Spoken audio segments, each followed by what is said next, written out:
Maureen Muldoon, the founder, and this is our mission statement. Speakeasy is a diverse and progressive spiritual community sharing a message of love, engaging in conversations that inspire creative expression and spiritual well-being. We honor the Divine Mother, and we follow the teachings of A Course in Miracles and the principles of love. And we see you as a unique expression of love, capable of divine embodiment. So here at Speakeasy, we say that truth is our passion, that love is our religion, care is our currency, and peace is our goal. We attempt to speak easily about tough and tender topics so that we can navigate life with greater wisdom and grace. But that doesn't mean that it's all going to be graceful. Sometimes it's gritty. And sometimes that grit gets to be turned into grace. And Todd Fink is going to be laying that down for us today. So I'm excited about this conversation. We divert this service to the Divine Mother, to Mary Magdalene, to Jesus, to Buddha, all the names of God, all the saints and their enlightened teachings, as well as the teachings specifically of A Course in Miracles. So we welcome you, and we're so glad that you're here. We are a social media friendly community. We invite you to check in with our Facebook platforms and share our invites and events. And if you're watching our live stream on YouTube, don't forget to like it, to subscribe, and to share. We are a spiritual community with a global message, and we invite you to help to share that message. If you received a text message today, a reminder, and you know someone who could benefit from this conversation, and I don't think there's anybody who wouldn't benefit from this conversation, you can just copy it, paste it, and then text the invite. It's super easy, and everyone likes to be invited. So it's great to be here with you this morning. If this is your first time, welcome. If this is your second time, welcome back. And if this is your third time, we hope that you make this your spiritual home. Our spiritual community is a place to connect, and we'd love to be able to recognize you by name. If you're comfortable, please add your name on your Zoom profile. So I'm going to give you a summary of what to expect. Mari D'Alessio is going to be sharing invitations and announcements of things that are coming up this week for our community, followed by Justine Reese, who's going to lead us in prayer and a little stillness so that we can prepare ourselves for the talk. And then we'll have the talk with Todd Fink. And after that, we'll have a community offering. And then we have the conversation. And in the conversation, we invite you not to leave your brains, your beliefs, or your backgrounds at the door. We don't have all the answers, but we love the questions. So now that you have a little roadmap of what to expect in our gathering, I'm going to go ahead and pass this to Mari.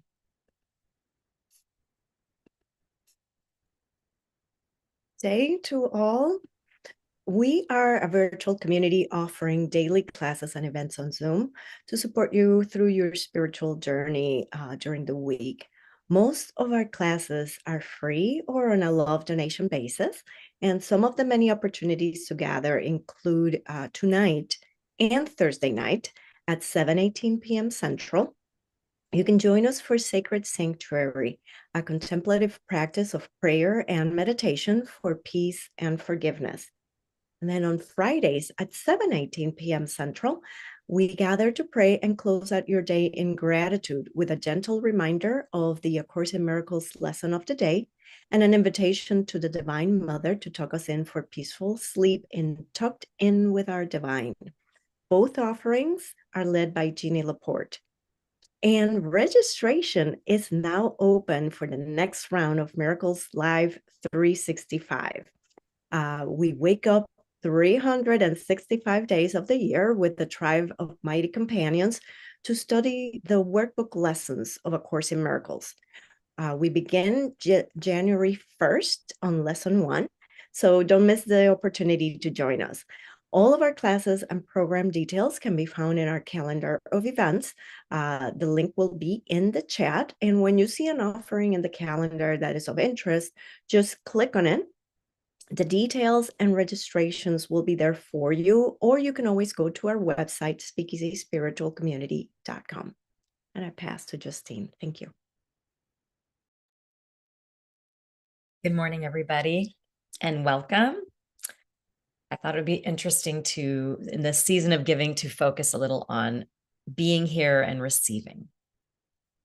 So I invite you in to place your hands on your chest. Close your eyes if you're comfortable. Take a slow breath in. Feel your sit bones. Feel your feet on the ground if they're there, and let your body just soften a little and exhale. Bring another inhale, holding at the top and exhaling. Bring your attention to any place of discomfort and just breathe into it and receive comfort. Any tight spot, any flutter, anything that's bothering you or on your mind, just come and join us here at Speakeasy. And just acknowledge and in your heart say, this is what I'm feeling. And really press your hand into your heart and let that oxytocin envelop your body and breathe into that place. And let this be your prayer today. God, meet me here in this moment. Open me to receive your peace, your clarity, your steady love. Help me remember I don't have to carry anything alone. Take one slow inhale. And on the exhale, whisper, today I receive. Let's take 20 seconds of silence.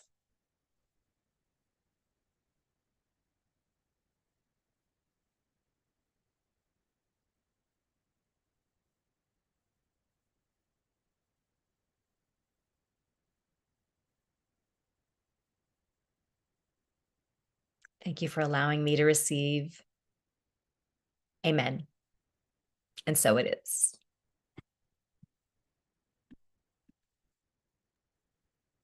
Thank you so much. Thank you so much. Really appreciate that. Okay, that was Justine Reese. All right, so now it's my pleasure to introduce our speaker today, Todd Fink. And if you know him, you love him, and he's been here, he comes every month. So sort of like people introducing me, it's sort of weird, but whatever. There's probably some new people here who don't know him. And he's the host of the Kind Mind podcast, which is just soul food and ear candy. So get on over there, subscribe and like and do all the things. He's also the co-founder of the Giving Tree Band.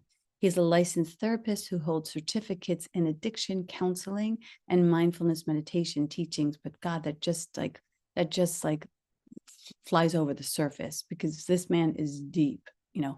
He is our guest speaker once a month, and you can find his bio and ways to connect with him in the chat. Yeah, I want to say that he's so much more than this resume. You know that already, but for those who are meeting him for the first time, he has a grand combination of coach, of mysticism, of minister, and he just really brings us to the deep end of the pool every time. Sometimes he has got $3 words, as my dad would say, that I have to look up in the dictionary. So keep yours close if you have one. And does anyone use a dictionary anymore? I guess that went the way of the Rolodex. But anyhow, stay tuned for something that's going to really feed your soul, your heart, your mind. Please give a warm welcome to Todd Fink. Thank you, Maureen. Appreciate those warm reflections, and I'm grateful to everybody who's participating today and making our community connection here possible. And thanks for everybody for making time to join us today. It's a special gift and honor to be able to initiate the conversation, I would say. It's not just about my ideas, it's about our ideas. Every third Sunday of the month. So I've loved our collaboration. I want to start by sharing a parable. I think it's an ancient Chinese parable called The Legend of the Blue Rose. Well, ordinarily, blue roses don't grow in nature. There's red rose and white rose and so on. And so the story goes that there was either a nobleman or maybe an emperor or a king who wanted to marry off his daughter, wanted to arrange his daughter's marriage, but she wasn't ready yet, and she was very intelligent. So when he said, I'll tell you what, I will let you stipulate the conditions for the groom to be. So she thought about it and decided that the man that she would marry should be able to present her a blue rose as a gesture of sincerity, and thereby delaying her marriage because nobody should be able to do that. Well, many men in the region, especially other wealthy merchants, were up for the challenge through a little bit of creativity. So one man simply paints a white rose blue and presents it to her, but when she goes to touch it, the ink comes off on her hand, and she says something like, I can't marry a dishonest man. Then another wealthy merchant um, goes to a stone cutter and asks him to carve a blue rose out of blue stone, like lapis or something. And so he presents this blue rose to the princess, and when she touches it, because it's stone, it's cold, and she says, I can't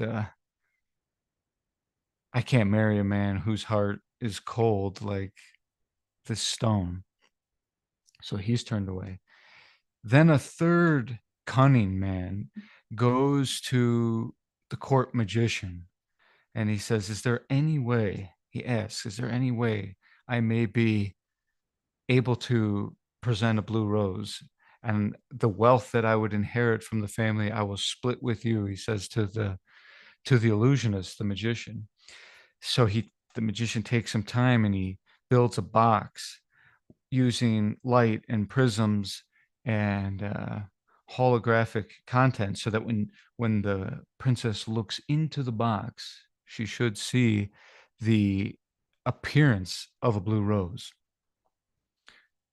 So when it's complete, the man brings and presents the blue rose to the princess. She looks at it, she smiles, and then puts her hand inside the box to actually touch the rose, but her hand goes right through it, and she realizes it's an illusion, and scorns the man, stating, I can't marry a man who's manipulative like this illusion.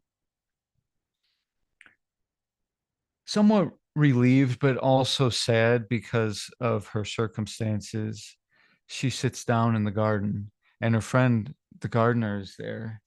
And she asks, can I speak with you? And he's like, of course, you can always talk to me. And she starts talking about the pressure of being married, the impossibility of finding the right man right now. And he's listening. And he's not imposing, he's not trying to fix her problem. He's just thoroughly present and available to her. And she experiences his presence as genuine, loving awareness. And she recognizes that they've always had this connection and that she actually loves him too.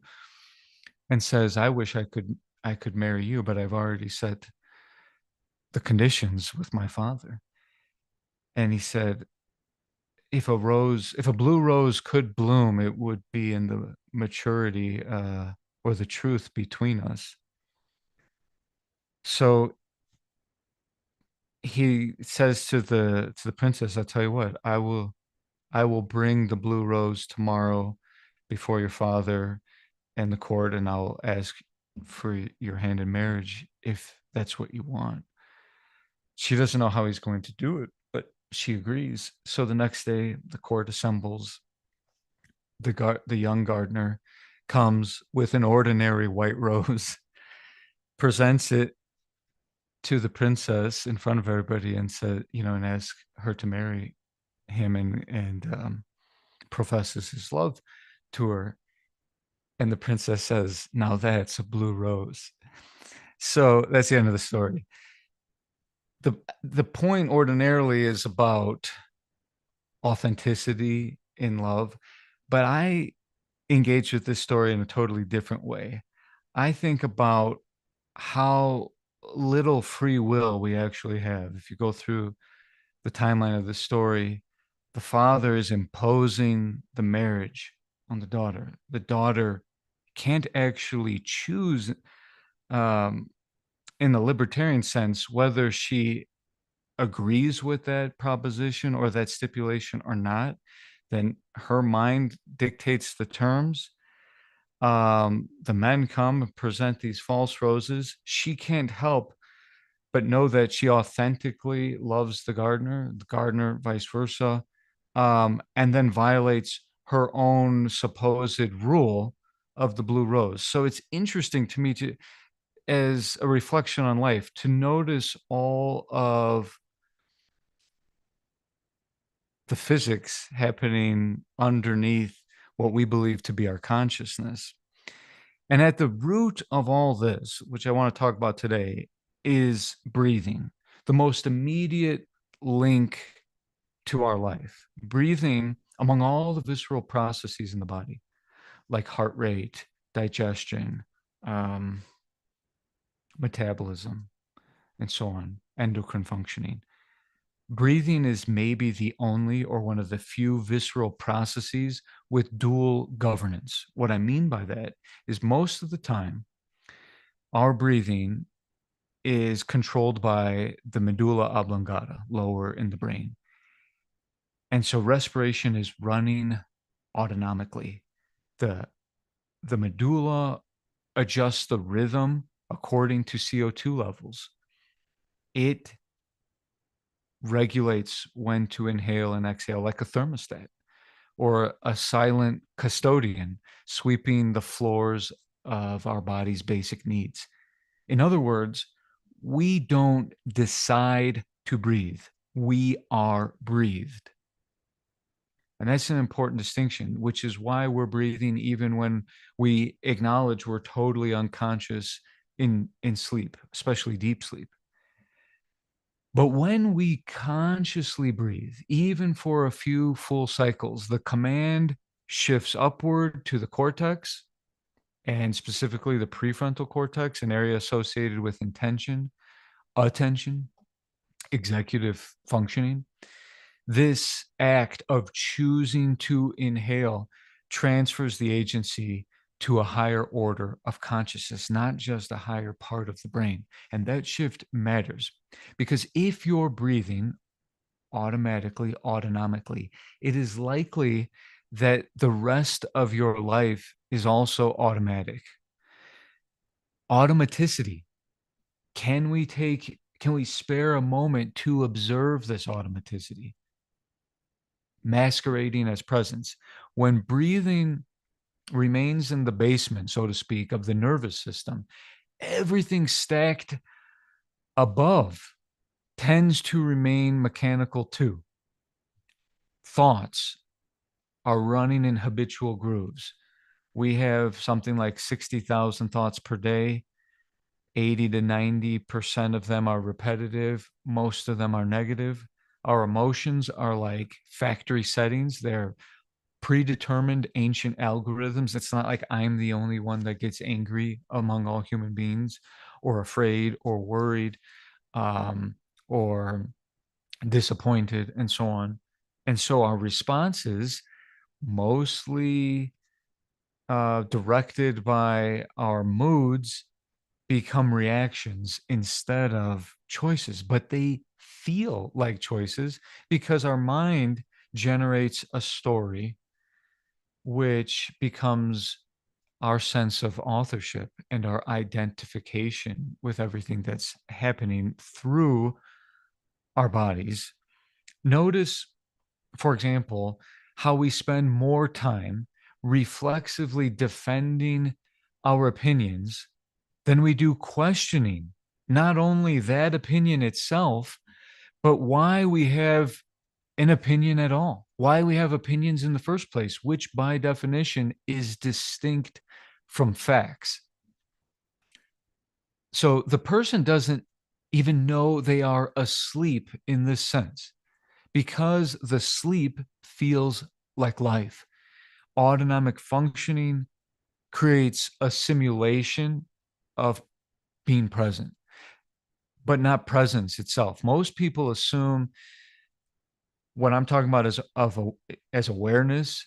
Most people assume it's synonymous with our ordinary waking consciousness, but without intentional attention, we are merely conscious, like a light bulb is technically on, not conscious like someone's in the room or a musician listening to the music with their whole being, or like, who was it, Robert Palmer said in the song Addicted to Love, the lights are on but you're not home, you're mine and not your own. And yet people get very good at noticing how others are sleepwalking in this way, how others are not really themselves. It's called judgmental. Judge plus it being mental activity, critical thoughts of others. And I don't just mean, not just like negative thoughts, like they're stupid, he's ugly, that's boring. But I mean the capacity for scientific critique of others, critical in that sense. We can critique with our mind and our thoughts, which sound like, oh my God, she's always so rude and doesn't even know it. Or does he even hear himself right now? This guy is so full of himself and he can't see it. That's what I mean by judgment and critique. But with ourselves, the mind mechanically confabulates endless stories and justifications for our so-called choices. Like, if there's even that much self-awareness. But do we bother to stop and analyze why we are routinely late or early? Why we dominate conversations or passively withhold in social situations? Why are we introverted or extroverted? We either have already developed a valid excuse or we are entirely unaware. And this becomes another barrier because it is precisely this judgment of others that reinforces our unconsciousness. The belief also that we are already awake because we're not sleeping in the literal sense. Well, if I can spot other people sleepwalking, or I can judge that they are ill-informed, they're misguided politically, or they're behaving unconsciously, then I must be woke, as in not unconscious, not spiritually asleep. And what it all boils down to, my friends, in the song of another artist, Alanis Morissette, it's not just that I haven't got it all figured out just yet, but yes, but that the common judgment that I'm talking about is that others are ignorant. And by ignorant, that equates to unconscious.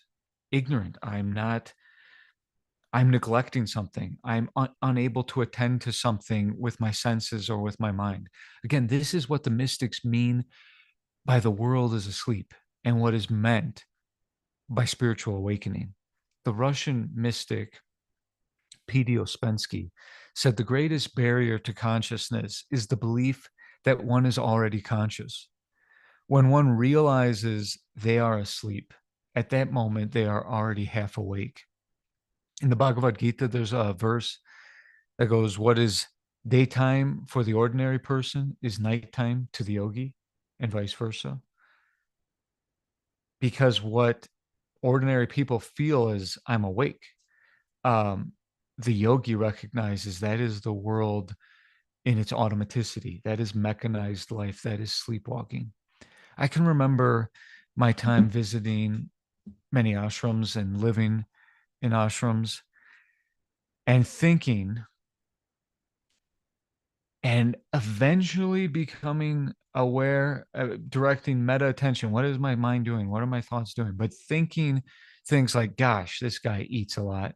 He must be here solely for the food, while I'm eating what I think is a disciplined amount, an austere amount, or I'm fasting because I'm becoming spiritual, or she's here at the ashram looking for a spiritual man to marry or whatever. And like this, you know,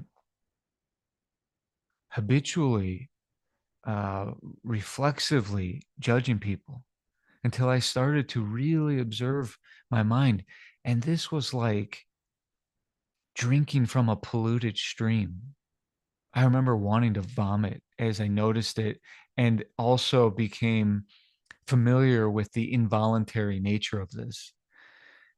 Then I saw what a plague it was in me. And then it got worse. It was like because I was trying to control it, it was stirring up more. Like Alan Watts said, when you try to make rough water smooth, it's like hitting waves with a frying pan. And I would get more and more negative thoughts and worse thoughts and more aggressive thoughts and hypercritical thoughts. It was like when you take my teacher taught me this in India, when you take, trying to clean the mind is like taking what seems like a white cloth, and when you really scrub it, some dirt and dust that's way down in there comes up. But it's not enough to have intellectual understanding of what I'm talking about here. You have to catch yourself in the act, as I described. You have to catch yourself red-handed sleepwalking through life and in your lack of awareness until the evidence overwhelms you, it bowls you over. Direct experience is necessary here. Then what others are doing, right or wrong, good or bad, is genuinely of less interest. It's less interesting than your own ignorance. Like Jesus said, instead of dealing with the speck in your neighbor's eye, first remove the plank in your own eye. Well, when you realize you have a plank, not only are you unconcerned or less concerned about the speck in other people's eyes, you can't see it anymore. To judge them is already to be lost in a daydream, aka asleep. But what will happen, you might say, if I'm not critiquing the world? Well, what does the critique really do? I mean, mostly it's to make us feel good. And then we choose some action to feel like I'm, I'm not part of the problem. So I guess, I think a lot of it is self-aggrandizing. And I'm not saying that there isn't meaningful service, but nothing, in my understanding, is more powerful than authentic presence. Why? Because that's the Holy Spirit. It will heal and awaken others without you doing anything. And that's the service that ripples forever. One candle can light all the candles. Plus, our default mode is mostly self-serving. I mean, the ego is what wants to do good, be seen as good, and engage in what psychologists have identified as strategic kindness because it has survival value for the biomechanical system. Presence is already loving. So what I'm talking about is getting out of the way of God's omnipresence. The Holy Spirit is all pervading, already perfect. So what is our job then? Isn't our job to cease to obstruct it? Spirit, spiritus in Latin. It's evolved etymologically to mean different things like team spirit, good energy, wines and spirits, alcohol, a ghost. I think I saw a spirit.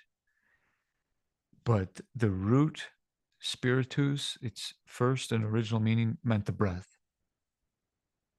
So the breath, as I said in the very beginning, is our first and immediate and consistent opportunity to connect with universal life, with the Holy Spirit, spiritus. Worship God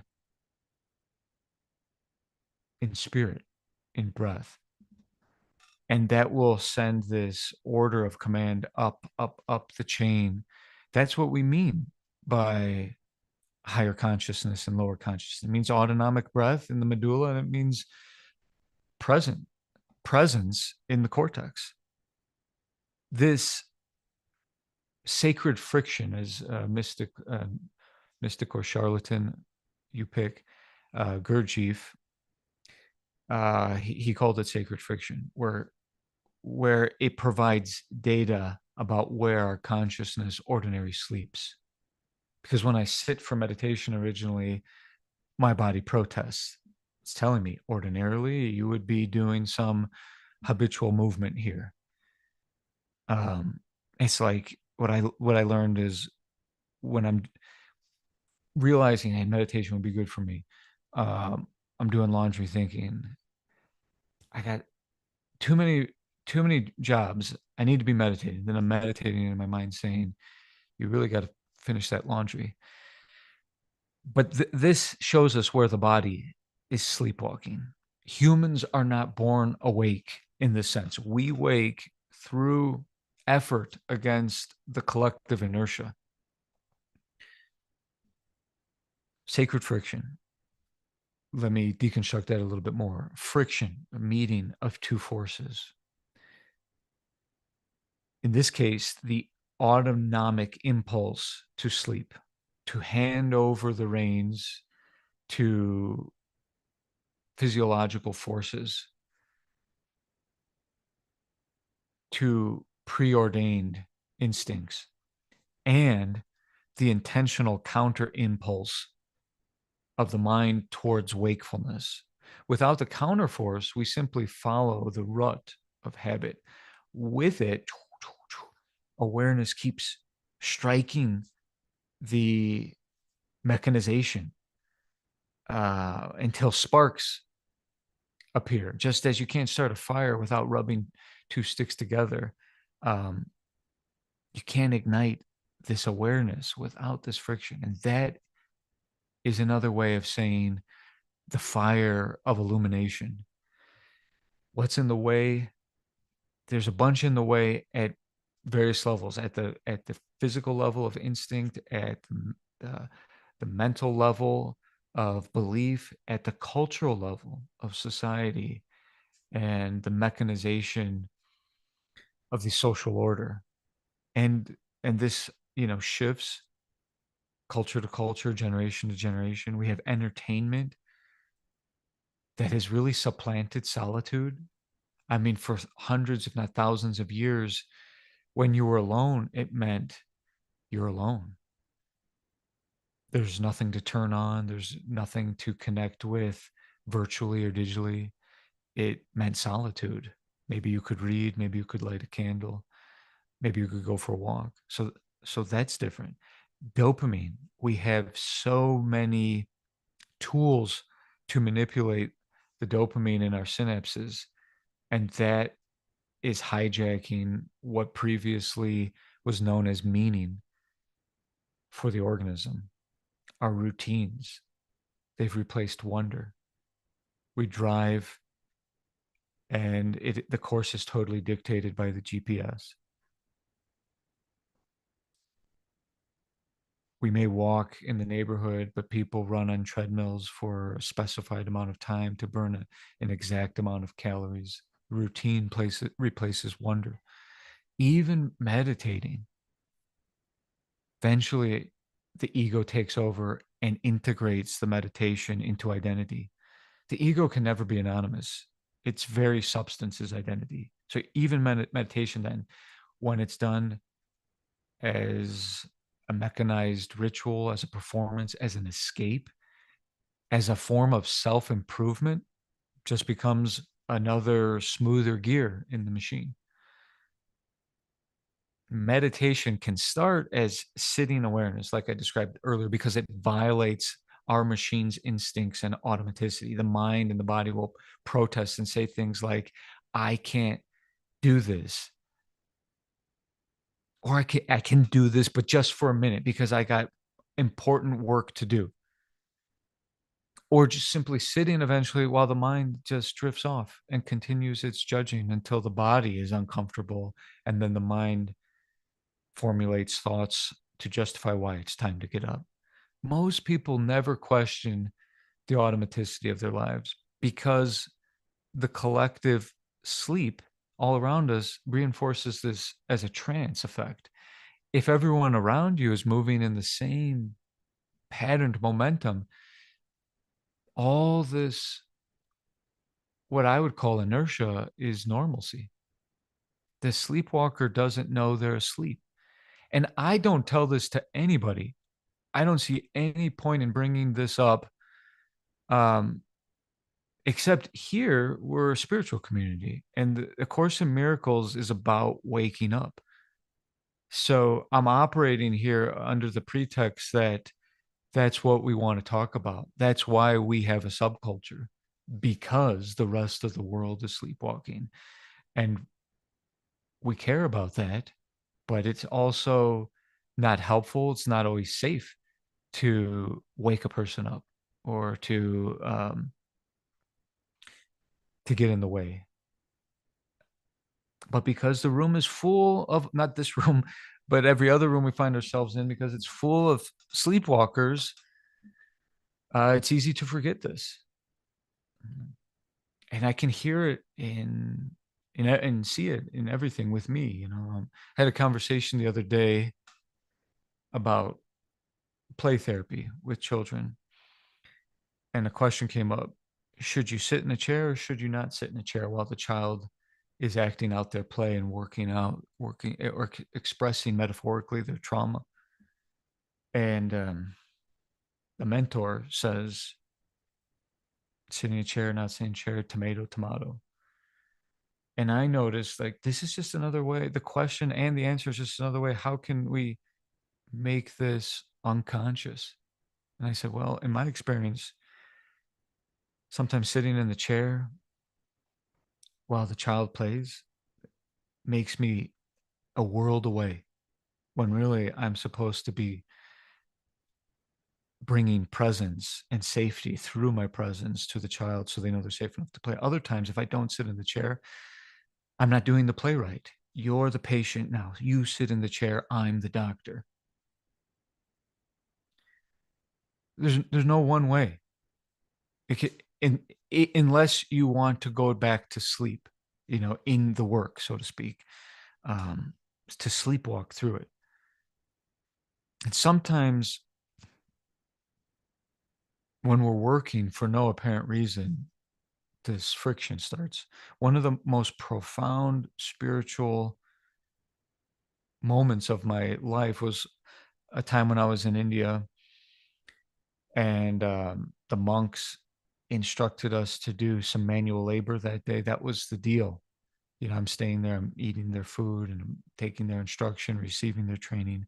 The least I can do is offer some daily service, a couple hours a day, in exchange for all these accommodations.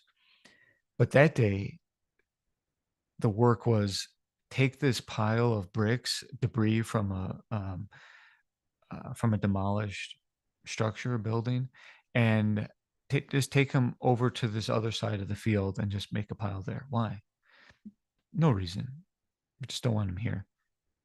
So and it was a hot day. It was like 100 degrees in the jungle, no air conditioning on the premises. And I'm doing this and my mind starts agitating and it starts questioning the work.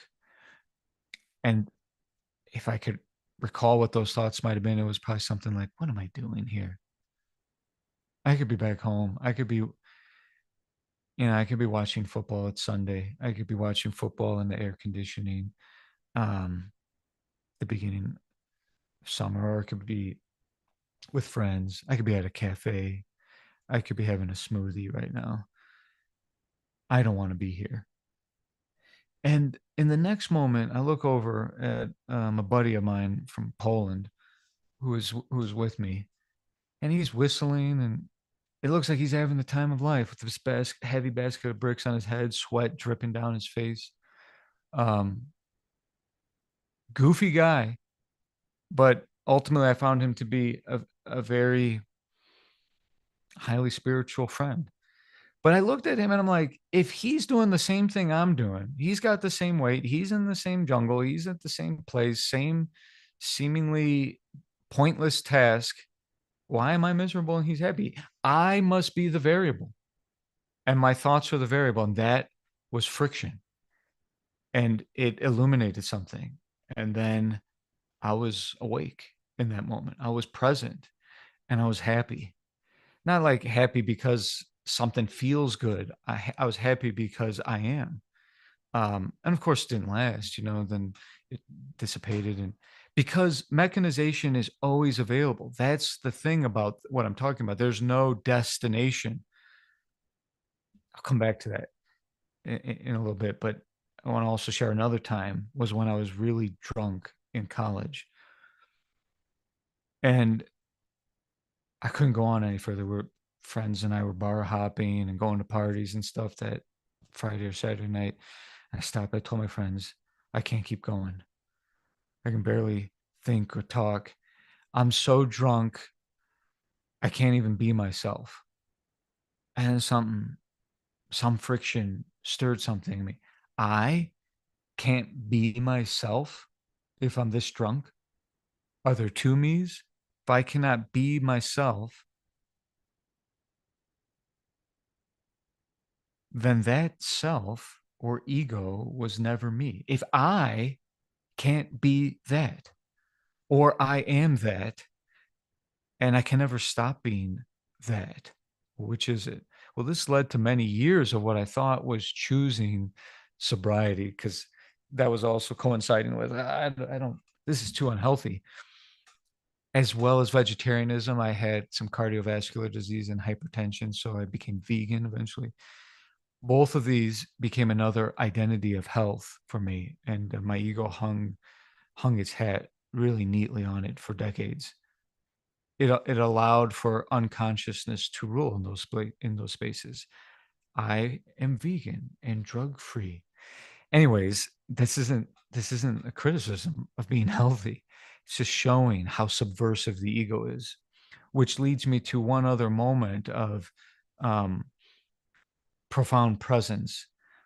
When my grandmother was dying of cancer, some of us went to see her, I think last few days of her life, and she made a roast beef. I'm deep into veganism at this time. A pot of roast beef, and there was a bag of buns, maybe the last thing she ever cooked. And my mind and body starts protesting. I can't eat that. I'm beyond that. I've already evolved past this. And also, what the hell will happen if I suddenly have a roast beef sandwich after all these years of uh you know clean fuel in my system? And then that met with this other impulse of presence and the urge towards wakefulness, which was, I need to make a conscious choice here. That choice is, I want to do everything to be as present as possible and as loving as possible. And in that wakefulness, I ate a whole roast beef sandwich, and I felt fine. Everything was fine. But there was more genuine intention. There was more reality, because that choice came from presence and not a reflex, even if the reflex was built on something good, healthy, because awakening is not about being good. It's like Carl Jung said, I'd rather be whole than good.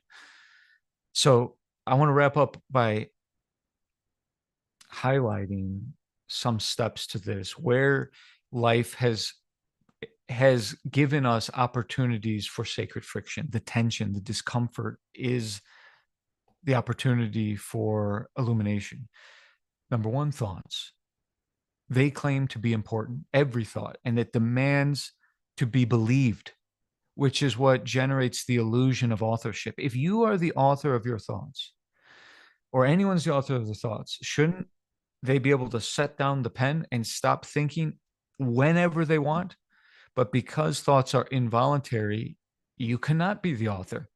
It's more accurate to say we have thoughts than we are thoughts.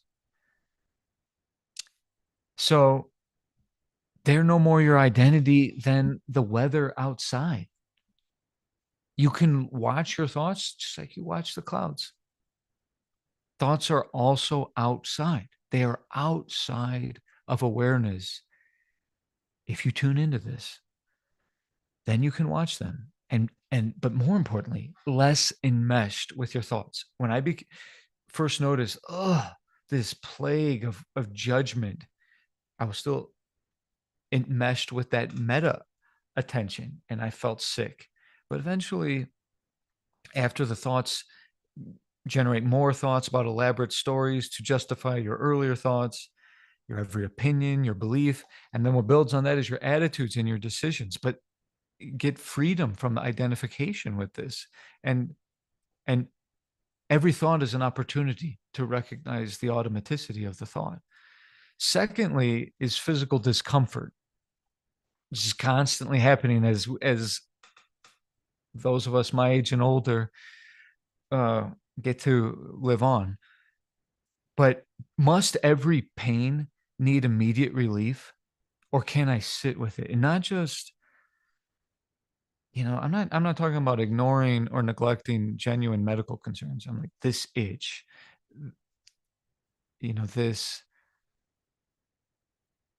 this back pain, this mild headache,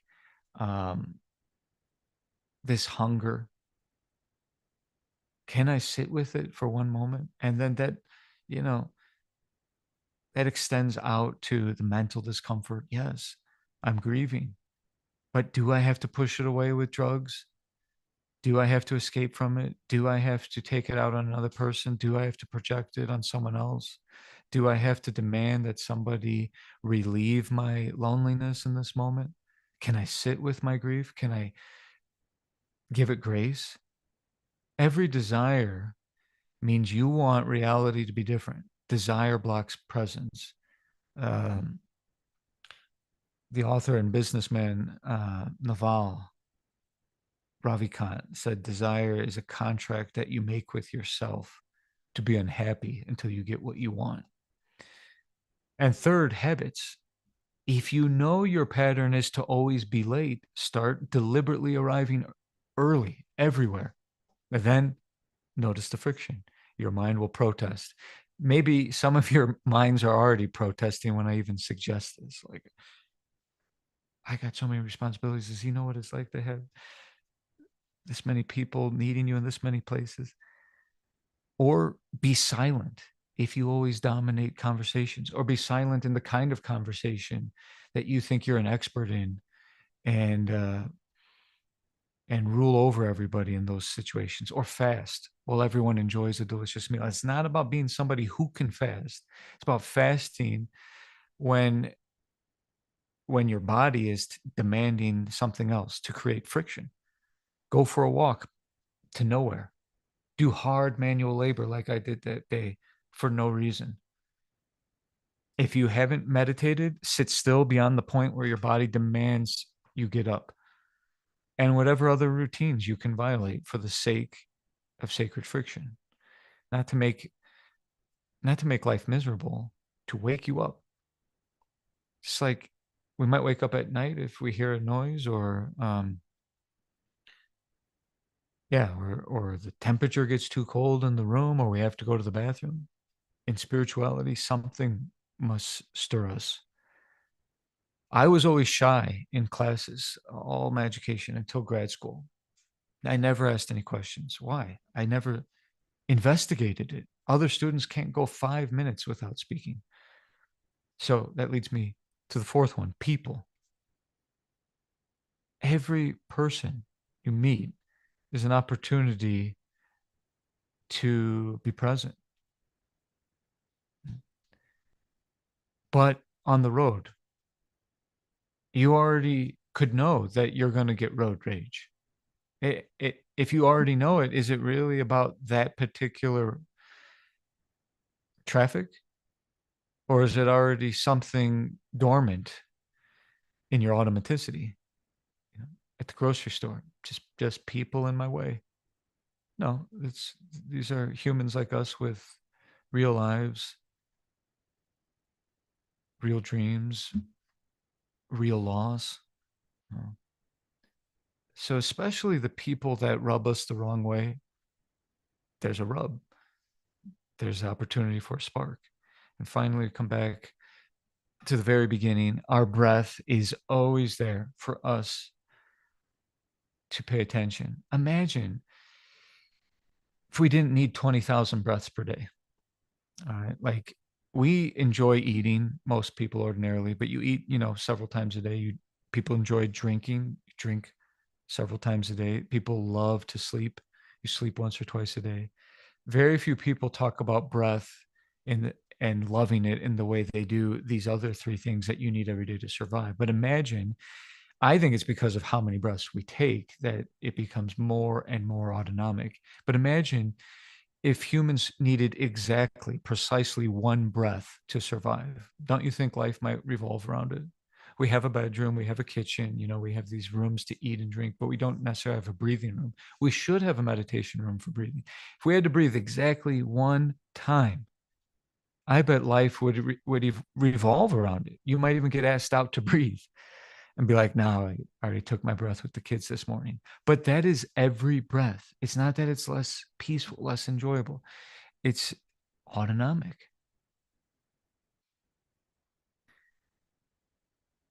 In my spiritual training, the training of Kriya Yoga was distilled down to nothing other than, if you're conscious of your breath, you're conscious. If you're not aware of your breath, it doesn't matter what you're doing. That is Kriya. And Kriya is the action. Yah is God. If you're breathing, it's because of the presence of God. If you don't know that you're breathing, you're already sleepwalking. Simple as that. Who is an enlightened person? One monk in India told me, the person that doesn't miss a breath.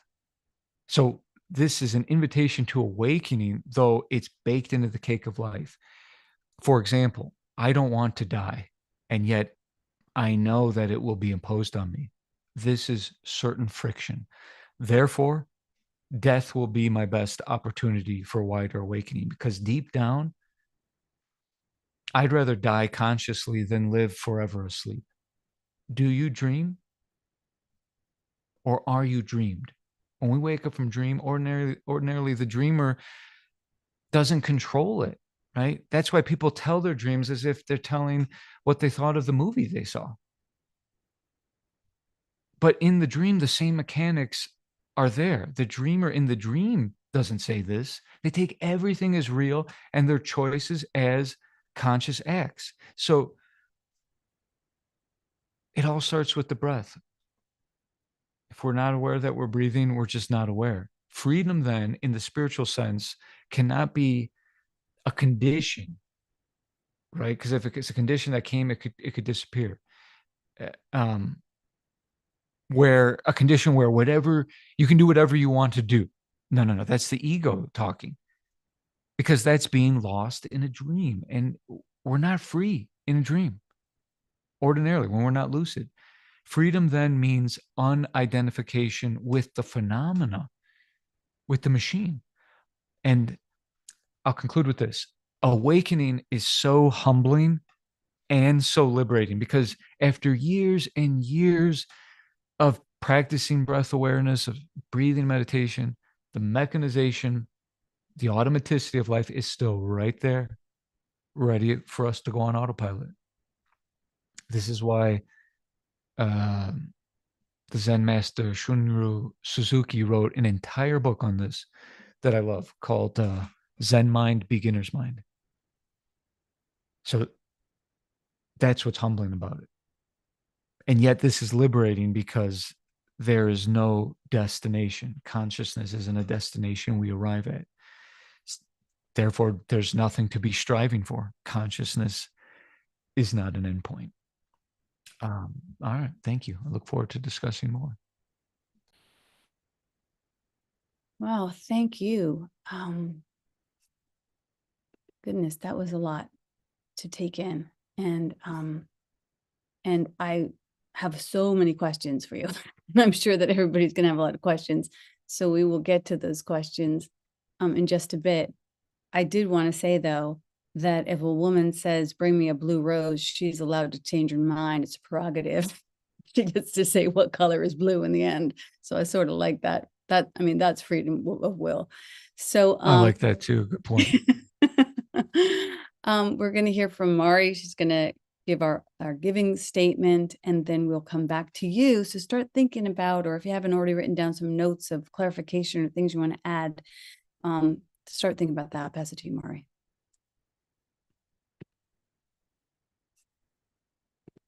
Thank you. Yes, looking forward to the conversation. Speakeasy is a non-for-profit virtual spiritual community, and we exist on the generosity of our community members. We thank you for playing your part and for taking the opportunity to make a donation for today's daily bread. Your generous donations help us to bring spiritual leaders, artists, and speakers to Sunday service and keep important conversations going. As you were spiritually fed by today's conversation, I invite you to go within and just see what is yours to share. No gift is too small. All the contributions are tax deductible here in the United States, and you will find the link in the chat, or you can always go to our website, speakeasyspiritualcommunity.com, and find the tab that says give, and you can join there. Thank you so much, and may all your gifts be blessed. And I pass it back to the conversation. Thanks, Mari. All righty. So, yeah, I did want to start off with one question, which is pretty personal, because right before we got started, we had some friction. And I pointed it out, and I was like, oh, that was kind of awkward. With a member of our team who,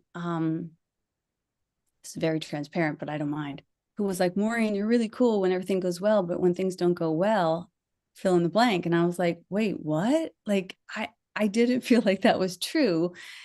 And I was listening to your talk after that, and I was thinking, am I denying an opportunity for being polished, or am I being gaslit? I swear to God, like, those were my two options.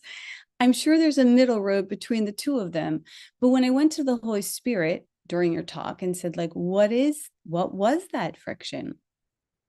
It said, like, that this person's telling you a little bit more about themselves. And when I actually texted that person and said, what was that about? They said, I'm just scared because I don't know how to do this job. And I was like, okay, that's different. And then the friction led into compassion. Like, okay, you kind of wanted to toss it on me, but really what you're saying is, if I fuck up, like, are you going to get mad? And I mean, my track record is no, like, I just don't, I am an alcoholic. I don't have the bandwidth for anger or resentments. I can spit some emotion, but I can't carry it, and I have definitely learned that the hard way. So it is interesting in regards to friction, in regards to curiosity around friction. Like, what do you do with the friction when it happens? Like, how do you sit with it? How do you proceed with it? I found in this case, like, direct questioning was helpful. Like, hey, what's up? What's going on for you? Helped there be an ongoing dialogue that in the end was kind of helpful. So, anything for that, Todd? Yeah, those are really deep insights and reflections, Maureen. I think something that is worth keeping in mind is that consciousness isn't for a thing. So what comes of the friction is the presence and the awareness gradually that the presence is complete. The presence is fullness. It's not like it was good that I had the friction. If I get a good outcome, that's back in the dreaming mind. this would be good. It would be good if we resolve this. And I'm not saying that it wouldn't be good. I'm just saying that that's not synonymous with being fully present. But the stirring means you are making a choice not from rote automaticity, from grounded awareness. And as life becomes more lived like that, that's what's meant by wakefulness. And so it's extraordinary, I think, just to realize where consciousness was sleeping, even though like I might have been doing a bunch of good things during that whole sleep session, or that year of sleepwalking, or that decade of service. It's really, I'm really like drilling into the detail of how autonomic are our thoughts, attitudes, and reflexes. And when you can consciously violate that, to notice what happens then.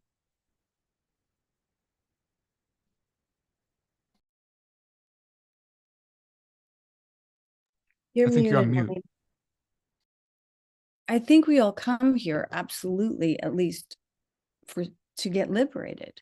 The chicken needs friction to crack out of the shell so that it can experience that liberation. I see your hand up, Dev. I'll get you in a second. And my ego will say that friction is a punishment because I'm a guilty kid. And my conscious side will say that friction is a polishing. I know that I might be trying to put a ribbon on this thing because I'm a 7 on the Enneagram, or like you're saying. And I know saying I'm a 7 on the Enneagram is like saying vegan. Enneagram really ties into And this. I'm a sober alcoholic, So I'm recognizing all of these criteria as I put around my ability to even dialogue about this. But there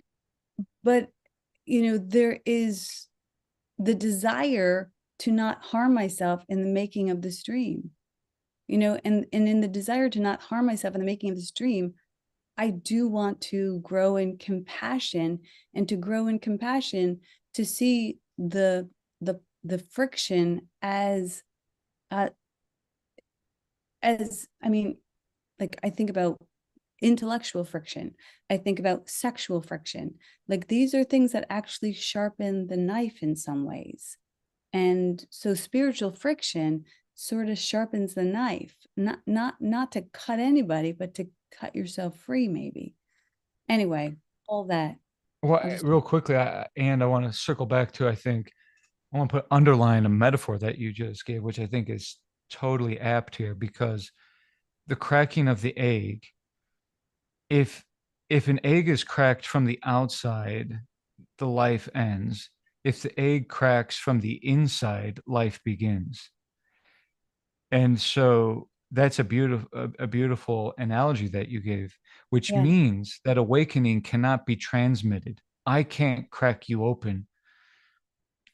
We have to decide if, how, when we'll break out of the prison of our mind. No, Right. thank you.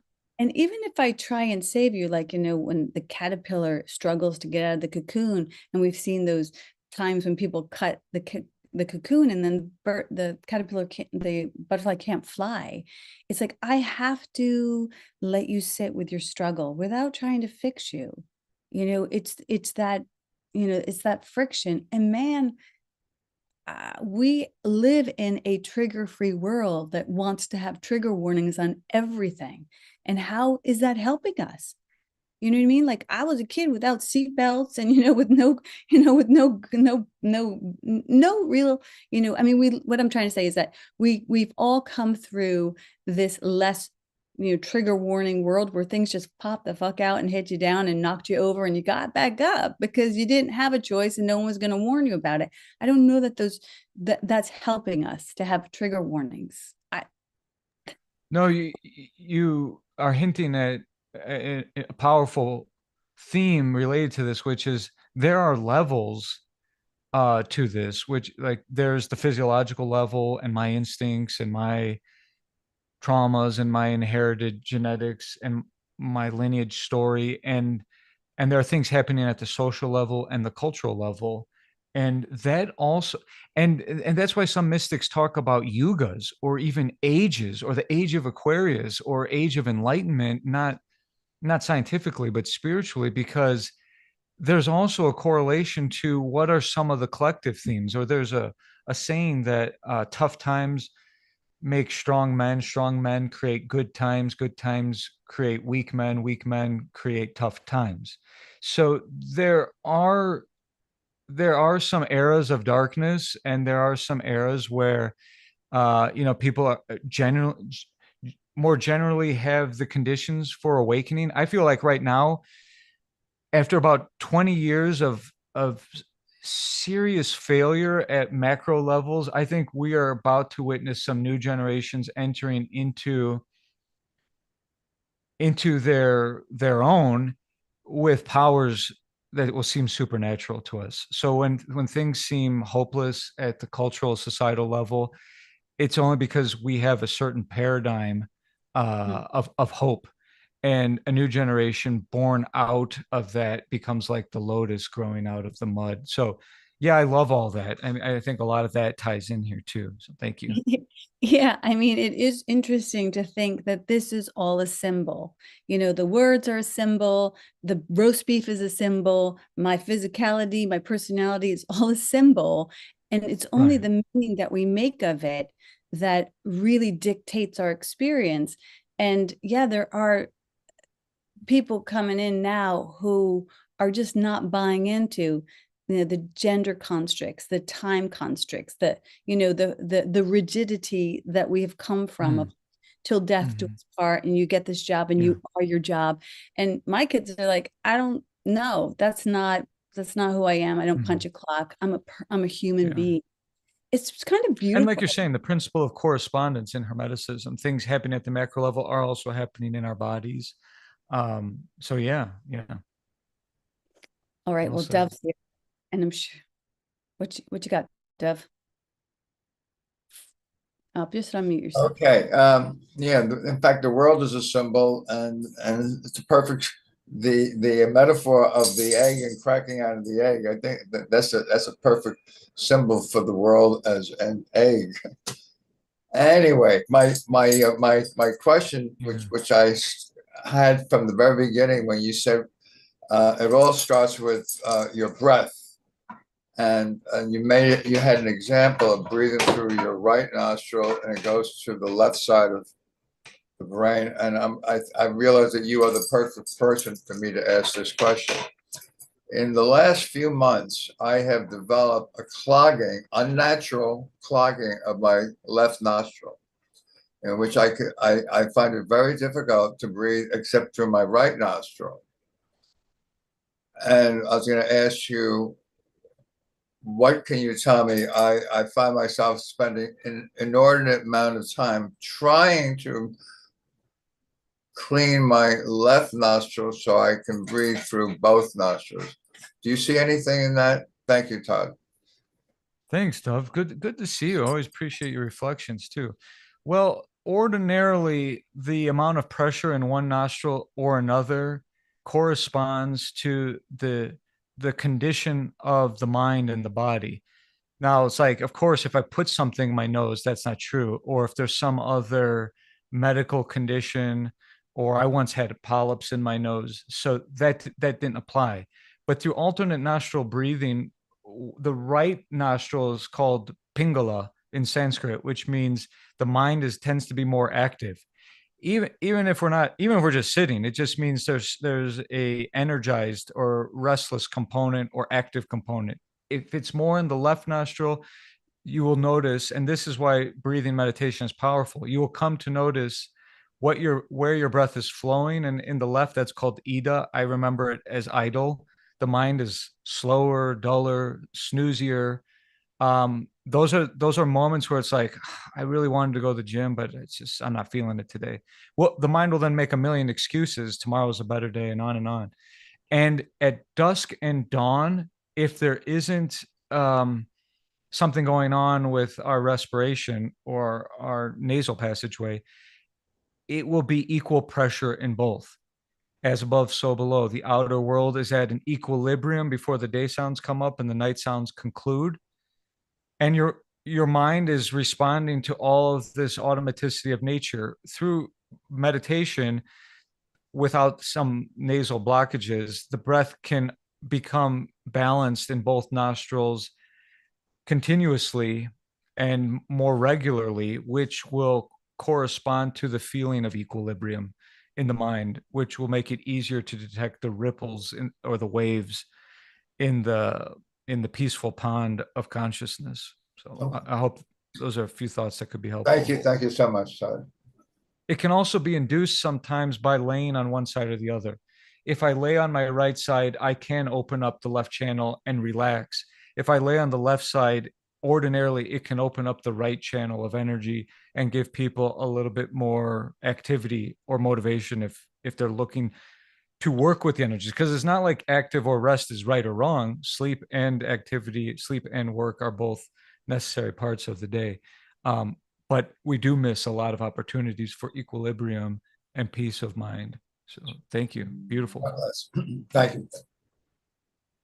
Hi, Ed. Good morning. Thank you, Maureen. Todd, you did it again. You produced a wow moment in me that convinces me now this time that I can't be driving when I'm listening to you. It's an absolute that I have to be stationary.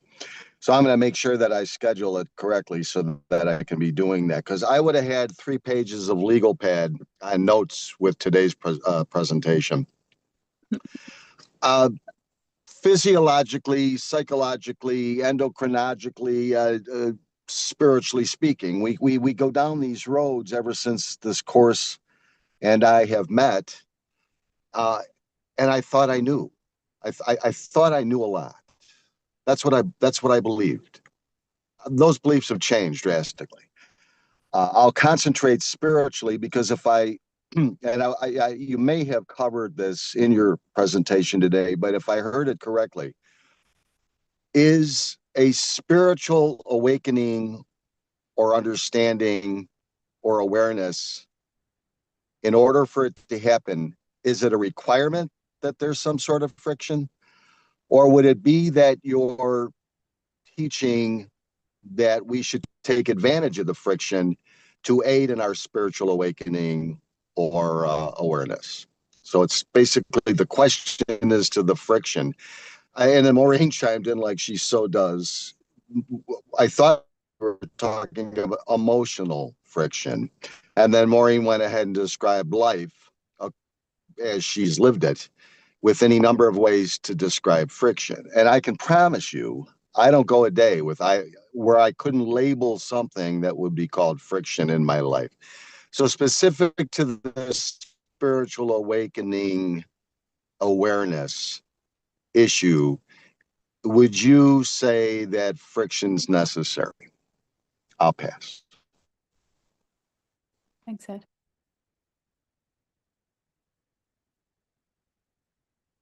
Well, great question. And I think Maureen's has somewhat answered this already. Like, I would say yes, friction is necessary, but the framing around the friction doesn't have to be as I'm describing it, as like almost abusive. Like Maureen mentioned sexual friction. Ordinarily, when there's consent to that friction, we don't think of that as like a painful or an unpleasant awakening. So I would say the approach to the friction is what can be different, but awakening is awakening. And so it's like there can be fire in different ways, but there must be some spark. Okay, so, some spark of illumination.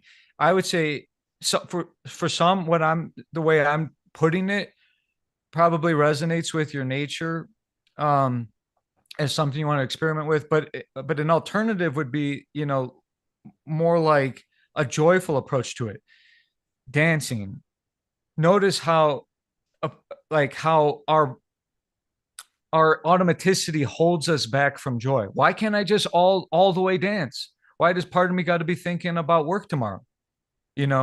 And that would be true for love, for sex, for eating. Eat a meal and eat it, so that would be like the celebratory approach versus my like intellectual surgical description. And I totally relate to what you said. One of the first times I listened to a spiritual master speak, a monk in Cleveland, afterwards I thought, I'm going to reflect on this wisdom. So many good nuggets. So I grab a banana and I go for a walk, and while I'm eating the banana, thinking that's how I'll really digest it. So am I reflecting on the wisdom, or am I eating the banana? Or am I half-assed eating a banana and half-assed, thinking about what I want to do with the wisdom? And this is a constant thing for me. But you're right. Like, we have these aha moments where, like, your friction said, I think I know what was obstructing in your experience, some presence. And that was like my experience. The banana wasn't doing anything but getting in the way. It's like, if I wanted to eat a banana, sit down and love every bit of it. So yeah, there's a few thoughts. I love what you shared. I love the If I question. may, Maureen, Sure. for friction, the label friction, I would say friction could also be stress. And stress in some cases is used as a tool. In the military, there's any number of applications in military where stress, but basic training is stressful by design. You're being taught and being stressed by design so that you can react accordingly in combat. And then psyops, for instance, for lack of a better word, Maureen, I love this. It's mind fucking. It's trained how to mind fuck. So the whole idea that friction, for me, this will be new to me after hearing it from you today, which is great. That friction leading to spiritual awakening and awareness, in some cases, it's good friction. It's like if I am having a hard time learning the dance step, like you just suggested. At the end of that, there's a payoff. Yeah. Go ahead, Maureen. Go ahead. What I would say, Ed, and don't mean to jump in, but I think there's a big difference between stress and friction. I would love to hear what you have to say, Todd, but stress burns you out and friction fires you up. And that's the difference. When you have sexual stress, that's a totally different thing than sexual friction. And when you have intellectual stress, that's a totally different thing than intellectual friction. Friction polishes you. It betters you. Stress does not. But I'd love to hear what you have to say, Todd. Yeah, me too. I think that's well said. And I think both of you are hinting at something, or getting at something really profound. I would add to that, Ed, like, think about this, and more stereotypically as it relates to masculinity. Warriors have to be trained such that there's no more friction. The behaviors that ordinarily would violate the conscious presence of a man have to be overridden so that there isn't friction when you extinguish the light. And more technology removes the friction, right? So it's like, I just move a joystick and I blow up a village now. But if you have to look at the soul and the light extinguishing from the eye, there's going to be some friction there. I don't know if I agree with this, Right. So warriors are not warriors in the technological era, because the manhood is actually like extracted out of them, and there's something mechanistic about bombs and drones and the propaganda that Aldous Huxley said propaganda is to convince a set of people that another set of people aren't human. Because at the end of the day, we are repulsed by violence. Yeah. So I feel like that friction of consciousness and the Holy Spirit has to be trained out so that a person can kill without a lot of mindfulness. I don't know. What do you think? Does that make any sense? Dangerously, yes. I it just, And absolutely, it's totally dangerous, and it's yeah, I mean, totally, yeah, it's destructive. you're in some cases we're being trained that we don't want to be thinking about God when we're doing this. Why in the hell would we do that? You know, so I mean, thinking from with if the guy, if the reason for the thought in the first place, if the reason to have this discussion and understand what we're dealing with when we're calling it friction is the goal is spiritual awakening. Maureen has made it crystal clear to me. Peace, peace. I can't have a spiritual understanding until I'm truly at peace.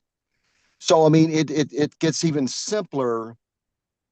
I mean, breathing. I mean, it's as basic as that. You need to breathe through this, Ed. You need to, this is Yeah. what this is really saying. And take all this training and take all these experiences and take all this shit that you've done in your life that are keep coming back in your head and say goodbye.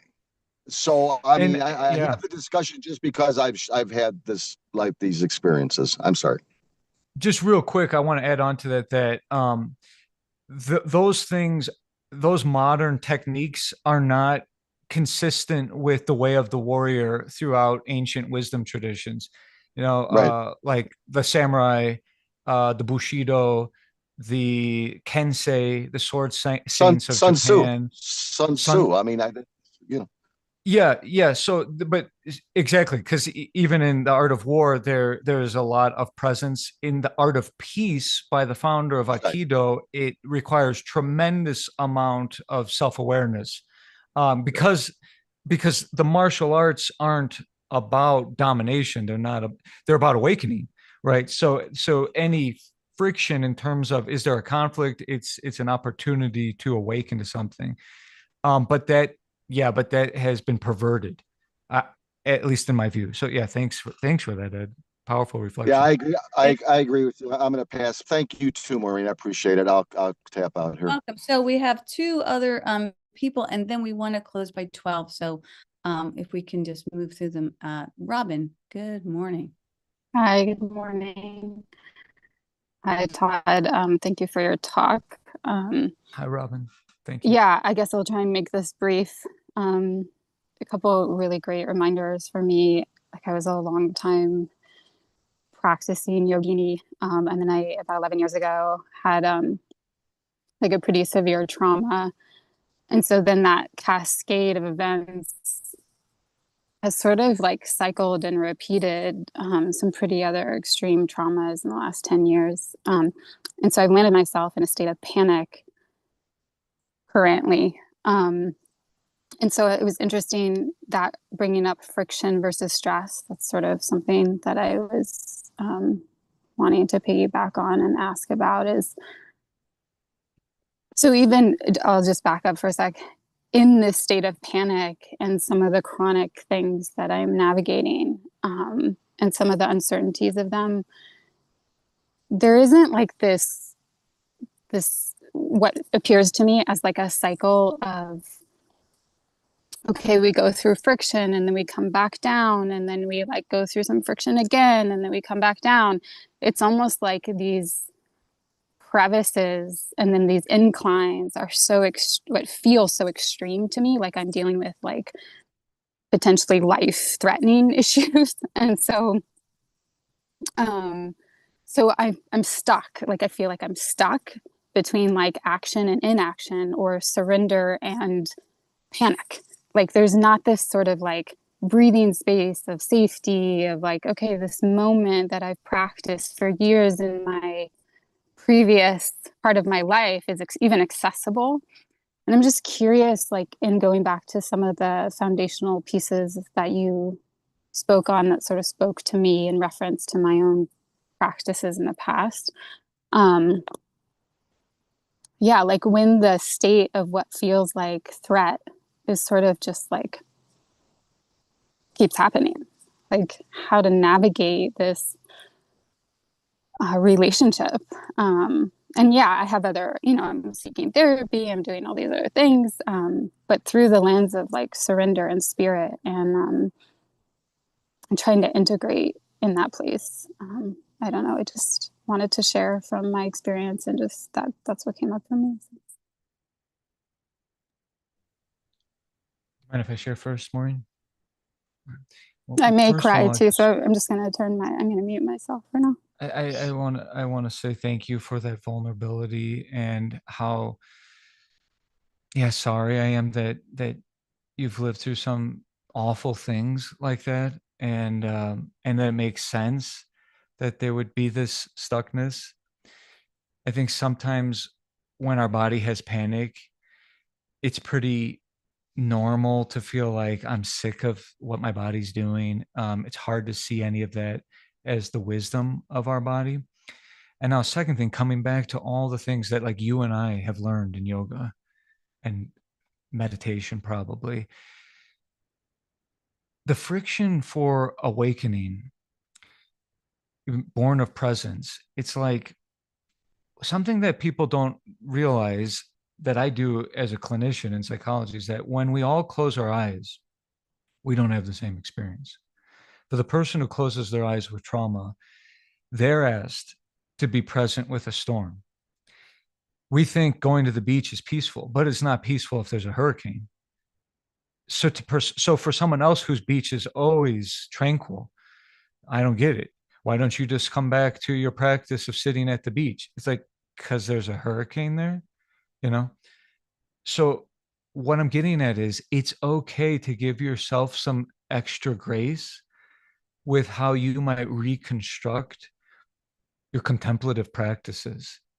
Since panic is about motion, either the motion to escape danger or to deal with danger, you might find that your friction, your sacred friction, arises from movement, and not necessarily the movement of yoga, maybe walking to nowhere, maybe doing some manual labor for no reason, maybe constructing something out of art only to, like a sand mandala, only to brush it all away as soon as you've transitioned through different energies. I don't know. All I'm saying is some grace like that, may be the sacred friction that ushers or nurtures this. A quick technique, though, that I think could be useful is called RAIN. Recognize when the body is anxious and in panic and allow that. The friction actually comes from the allowing. The panic says, I can't be this way for a single moment, so I must escape or I must do something. I gotta suppress it. The allowing is like, I see you, I know why you're there.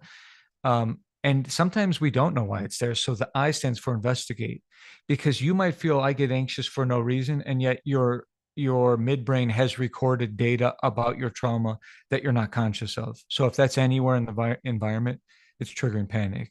Investigate with curiosity, and finally nurture in the way that I'm saying. Maybe the nurturing is I have a tremendous amount of energy, so I will move in these ways, so as to work with that energy. But yeah, I wish you all the best. Sorry that you're going through that, Robin. Yeah, thanks for sharing all that. I'm very familiar with Rain and Tyra Brock's work, and it's often I found too. I'll just like finish with this and then let the other person go. But yeah, the place of stuckness or that panic is a very reactionary response. And so what has felt accessible in the past when I was speaking to these blips of like friction or even mild stress, or, you know, we all sort of categorize that a little bit differently, is an ability to pause, is an ability to step back and not react. So I think there is something to say for how that hopefully is. And just one more thing really quick with that, Robin, because Yeah. it's so important that when we retreat from that, whatever the brain noticed that we're not conscious of, the brain doubles down on it. It says, okay, I saved you again. That's why breathing and feeling is the sacred friction, because it's like, thank you. You found something that you're trying to protect me from. And now I know that that's not the thing that's related to my trauma. So I'll sit with you and I'll breathe with you. Gradually, the brain will recalibrate around that, and it will keep the things that are actually dangerous and give you that warranted adrenaline, that warranted fight flight. So it just it's overcompensating, but yet it can be healed I'm not just talking spiritually now, I'm talking psychologically. Sure, Sorry sure. to interrupt. Yeah, no, thank you. I'll pass with that. But yeah, thank you so much. Appreciate it. Robin. Hello, Brenda. Hi. I just thought this conversation is right on point, as usual. But last night my husband and I started watching a series on Apple. It's called Pluribus. And it's this sci-fi movie. Like this visual of this movie that we just started, or series that we just started watching last night. So is on point with this world of contrast, or so it got my attention when it's like we all share the same consciousness.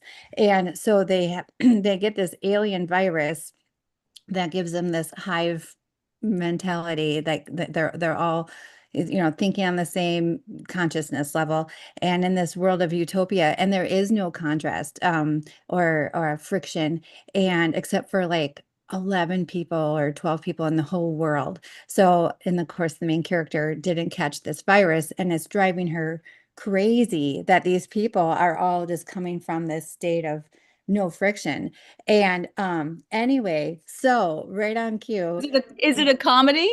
No, no, it's not a Too bad. comedy. Actually, I mean, at first I was like, oh, I'm not going to give this a chance. I didn't really know what it was about. But then again, it got my attention, when they're like, we're sharing the same, consciousness, this utopia consciousness. And anyway, like, so like to think like, oh, as we're entering into the holiday season, you too, like peace on earth and goodwill to all comes to my mind. And like, what does that mean? What is the price of that, I guess? So that's all I have. Wow. Thanks, Brenda. Really quick, I haven't seen that. I've heard of it, that show, and so now I'm inspired to check it out. It reminds me of Brave New World by Aldous Huxley, which is like, it's not immediately obvious that the people are living in a dystopia, but they are living in a dystopia, even though all of their kind of basic needs and desires are fulfilled because of the lack of friction, the lack of awareness that they're not dreaming anymore, they're being dreamed by the system. Like eventually that's what's happening with technology, and why this question is even urgent. Let's say eventually, like, Neuralink from Musk creates a chip, you put it in your brain and it makes all the decisions for you, and it makes the best decision, like better than Chat GPT. And at first I was like, I ain't gonna do that, I want to be free. And then you see all the people in your life have no friction, stress free. They never make a mistake with choosing their partner. They never make a mistake choosing their job. They never make a mistake on an investment. Pretty quickly, everybody's going to be like, I'll take one. And it won't be obvious that the utopia is actually a dystopia. That's why awakening like this is archetypal, why the wisdom is universal. It's timeless, because it doesn't matter the outer conditions. There will still be something true about reality and about consciousness underneath everything. So yeah, awesome. Thank you. Sci-fi is cool like that when it points to those deeper questions. Well, it's from the director of Breaking Bad, and so Yeah. take that for what it's worth. But if like in the first episode, I was like, what? Who recommended this? And then once I gave it a little more time, like it's interesting, and again, right on cue to this conversation. It made me think about Brenda and I took a road trip a couple days ago.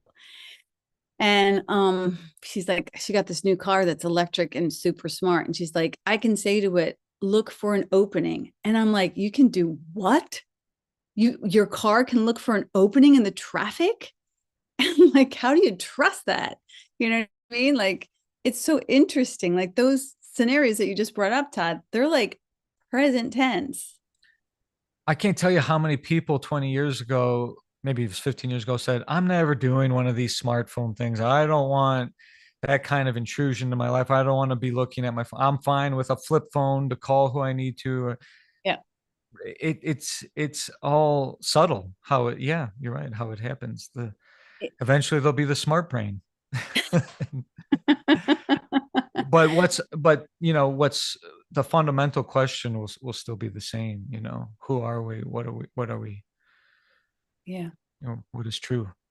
Yeah, so beautiful. What a beautiful conversation, and what a beautiful catalyst of a conversation that I'm sure will lead into many more discussions and discoveries for each of us as we move forward this week. And maybe Todd will come back and expand upon this, because it's a interesting inquiry for sure.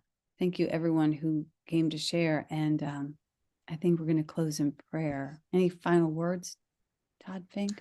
Thank you so much. It's a good problem when, I guess, when we run out of time in our conversation, right? So yeah. Yeah, it is a good I point. love the conversation and all the reflections. Thanks, Maureen. Thanks, everybody. Absolutely. We have Justine to pray us out. I just have to find her. Gallery. She might have left. I don't think so. Well, if she did, Justine, you still here? Okay. All right. Well, anybody else want to pray us out? Of course, can always do it. Okay.